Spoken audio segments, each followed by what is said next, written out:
Money flows are very, very elevated. You know, when you see money flows this elevated, and this goes back historically, but we're at levels normally where money flows are typically towards the peak of a market advance, not the beginning of a market advance. So here's what you need to know before the bell this morning.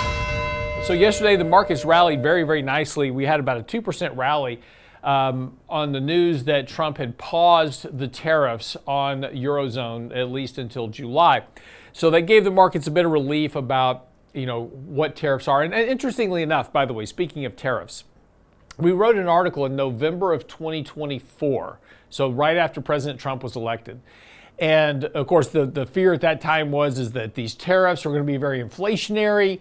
And we said no, right? We said Trumpflation's not the risk to be paying attention to, and tariffs don't create inflation historically. They're actually deflationary by nature because it crimps consumers. It's a tax on consumers. Interestingly enough, we wrote that article in November, laid out all the reasons why that tariffs are not inflationary. Today, Goldman Sachs comes out and says, we changed our mind. Tariffs are not inflationary because they have a deflationary impact on the economy. No kidding. So glad to see that Goldman Sachs catching up with us. But this has a lot to do with the markets because this whole rally has been on the realization that these tariffs are not as inflationary as expected. They're not that big of a hit to the economy. People are starting to come to that grips of this, and also the pause, the delays, the reductions, all those type of things. We went from this big, stick attack by Trump on international countries to now this reprieve. So here's the carrot that we were talking about previously. But money flows are very, very elevated.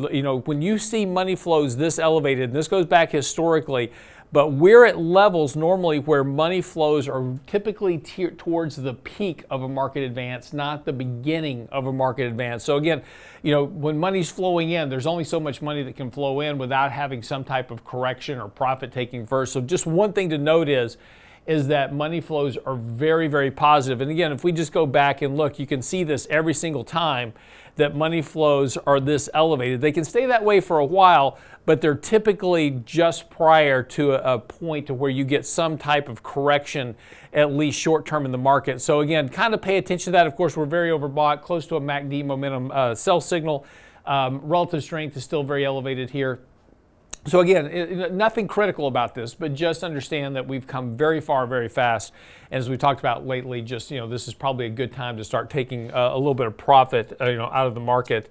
Let's talk a little bit about Nvidia, because as they report earnings tonight, again, money flows here into Nvidia since this bottom have been absolutely stellar.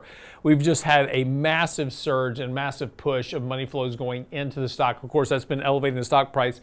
Nvidia is up about 40% from the lows. So still about 14% below the all-time highs for Nvidia, but up 40% from the lows. So it's not been a chump change rally at all for Nvidia, but very, very overbought on a momentum basis, very overbought on a relative strength basis as well.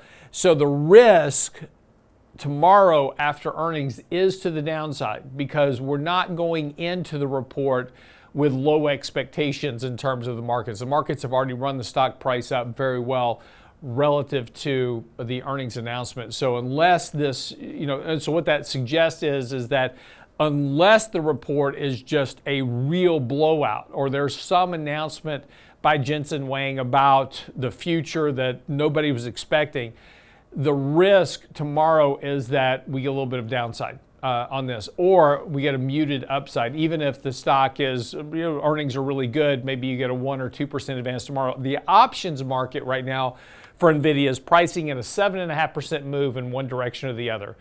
That would push up, Nvidia up above 140 if that would occur. But again, because the market's already so overbought and extended and money flows have already chased the stock so much, the risk is really kind of for a muted outcome tomorrow. The risk is really to the downside more than anything else. It doesn't mean go sell the stock, right? But we trimmed our position back to target weight yesterday just to hedge that risk of downside following the earnings announcement this afternoon. That's what you need to know before the bell this morning.